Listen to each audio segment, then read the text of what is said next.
মূল উদ্দেশ্যটা আমার একটা প্রশ্ন ছিল, সেটা হচ্ছে যে পাবলিক লাইব্রেরি যে উদ্যোগ নিয়েছেন খুবই ভালো উদ্যোগ, পাশাপাশি যেখানে উন্নয়ন হয় না সেখানে উন্নয়নের উদ্যোগ নিচ্ছেন।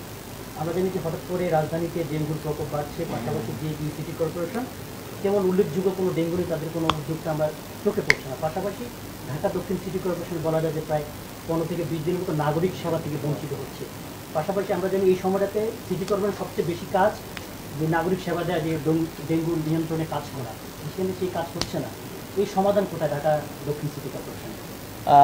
ডেঙ্গুর বিষয়টা নিয়ে আমরা কনসার্ন আছি একদম সরকারের উচ্চ পর্যায় থেকে, এবং এটা নিয়ে আমাদের স্থানীয় সরকার বিভাগের সচিব উনি একাধিক মিটিং করেছেন এবং সিটি কর্পোরেশনগুলো কনসার্ন আছে এবং তাদের কার্যক্রম হয়তো সার্ফেস আপনারা দেখছেন না, কিন্তু কার্যক্রম হচ্ছে। এটা নিয়ে ডেডিকেটেডলি আমরা আপনাদেরকে ব্রিফ করব যে আমাদের কী কী উদ্যোগ আমরা নিচ্ছি, কী কী উদ্যোগ আমরা সামনে নিব, এবং এই সম্পর্কে জনসচেতনতা বৃদ্ধি করাটা একই সাথে জরুরি। শুধুমাত্র আমাদের উদ্যোগ দিয়ে হবে না, মানুষের মধ্যে সচেতনতা বৃদ্ধি করতে হবে এবং সবাইকে এগিয়ে আসতে হবে। সেটা নিয়ে আমরা অতি দ্রুতই আপনাদের সাথে কথা বলবো। এবং যেটা বললেন যে বিশ্বমানের থার্মিক্স রড, সালাম স্টিল থার্মিক্স, দেশের একমাত্র থার্মিক্স রড।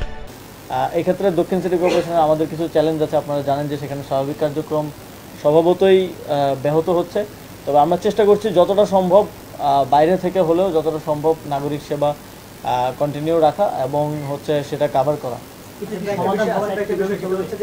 আমরা দেখলাম বাংলাদেশের ইতিহাসে একজন স্বঘোষিত মেয়র নিজেকে ঘোষণা দিলেন, মত বিনিময় করলেন, নগর ভবনে বসে গেলেন, দায়িত্ব বন্টন করে দিলেন, নগর ভবন তার দখলে বলা চলে, নাগরিক সেবা বন্ধ।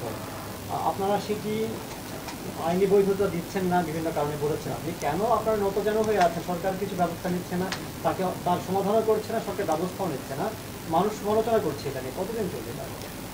এই বিষয় নিয়ে সরকার কনসার্ন আছে এবং এই বিষয়ে আসলে প্রথম থেকেই এককভাবে সিদ্ধান্ত নেওয়ার কোনো বিষয় না। আপনারা জানেন যে এই সরকারে আমরা গুড কোঅর্ডিনেশনের মাধ্যমে কাজ করে থাকি।